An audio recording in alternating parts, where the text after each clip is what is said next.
Bem-vindos a mais um Mergulho Profundo. Hoje, a gente vai focar no comecinho mesmo, no primeiro capítulo do Evangelho de Marcos. Isso aí.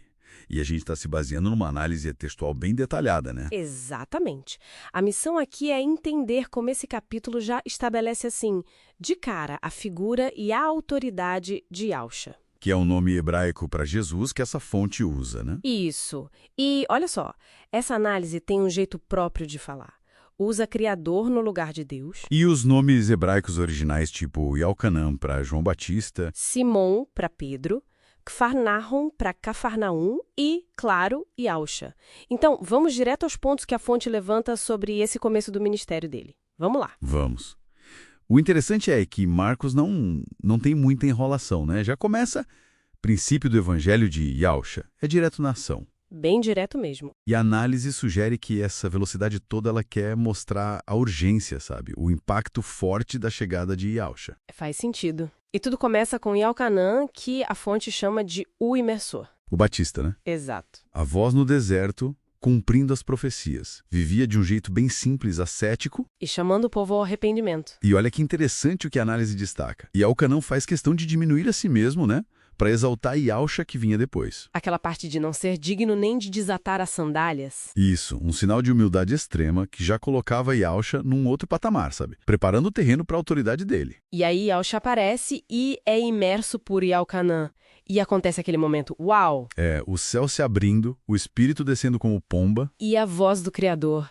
Tu és o meu filho amado. Que validação, hein? Nossa, total. Uma confirmação divina, assim. Muito clara. E o que acontece logo depois? O espírito o leva para o deserto. 40 dias. Tentação por Hassatã, o adversário. A análise conecta isso direto, né?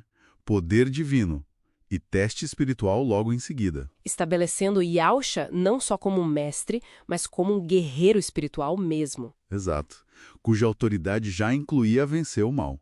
Saindo dali, Yahusha já começa a agir. Chama os primeiros discípulos. Shimon, Andreas, Yaakov, Yohanan, pescadores. Com aquele chamado direto. Vinde após mim e eu vos farei pescadores de homens. E a resposta deles, imediata. Impressionante, né? Largam tudo. Redes, barco, o trabalho, a vida deles na hora. A análise vê isso como um sinal claro, sabe?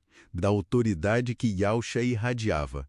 Não era um convite qualquer. Era um chamado que mudava tudo. O reino do Criador exigindo compromisso total. Isso. Aí eles vão para Cafarnaum. E lá a autoridade deles se mostra de várias formas. Primeiro na sinagoga, ensinando. Mas de um jeito diferente, né? Muito diferente. Como quem tinha autoridade, diz o texto. Não era só citar os antigos escribas repetindo tradições. Tinha um peso diferente. E logo depois dessa autoridade no ensino, vem a autoridade sobre... Em forças espirituais. Exatamente. Aparece um homem com o espírito imundo e o espírito reconhece. Grita quem ele é. O Kadosh do Criador, o santo de... Simplesmente ordena para o espírito sair. E ele sai. O pessoal fica chocado. Com essa nova doutrina com poder. Ensino e ação juntos. E não para, ele cura a sogra de Shimon, que estava com febre. E depois, ao pôr do sol, a cidade inteira parece que leva seus doentes e possessos até ele. É uma cena forte. Ele cura muitos, expulsa muitos demônios. Mas tem aquele detalhe. Ele não deixa os demônios falarem quem ele era. Silencia eles. É o tal do segredo messiânico que aparece em Marcos. A análise sugere que era Yahusha controlando a narrativa, sabe? Para não ser visto só como um agitador político ou só um milagreiro. Talvez. Evitando que a identidade dele fosse definida cedo demais ou de forma errada. Mesmo que os espíritos soubessem. Interessante. E no meio dessa agitação toda, ele também buscava. Orar. Lugares desertos, de madrugada. A análise aponta isso como importante. Mostra a conexão dele com o Criador, né? Mesmo com tanta demanda, tanta atividade. Exato. Reforça que a autoridade vinha dessa fonte divina. Aí ele começa a percorrer a Galileia. E aí tem o episódio do leproso, que é muito forte também. Demais.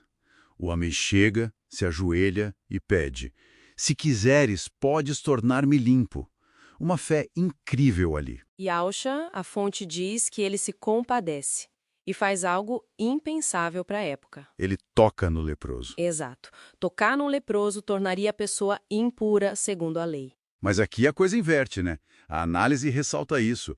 Yausha não fica impuro. O toque dele transmite pureza, cura o homem. É uma autoridade sobre a própria lei ritual, sobre a doença física. Uma redefinição das coisas. Totalmente. E ainda manda o homem se apresentar ao sacerdote, como um testemunho para as autoridades religiosas lidarem com aquilo. Só que o homem curado não consegue ficar quieto, né? Não consegue, sai espalhando a notícia. E aí, Yausha mal consegue entrar nas cidades publicamente. Então, se a gente juntar tudo isso desse primeiro capítulo, uau, é muita coisa em pouco tempo. É um turbilhão mesmo.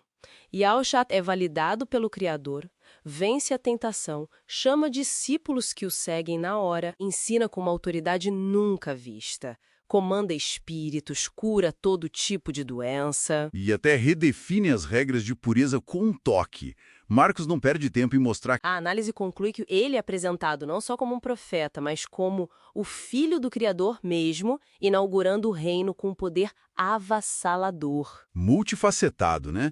E essa velocidade da narrativa parece espelhar o próprio impacto da chegada dele. Pois é, e fica aquela pergunta no ar que a própria análise sugere para a gente pensar. Qual seria? Com tanto poder assim demonstrado tão abertamente em curas e exorcismos, por que essa insistência de Yausha no silêncio? Ah, sim. Pedindo para o homem curado não contar, silenciando os espíritos. Por que essa hesitação em ter a sua identidade e poder totalmente proclamados desde o início, mesmo fazendo coisas tão extraordinárias? Fica aí para a gente refletir depois desse mergulho.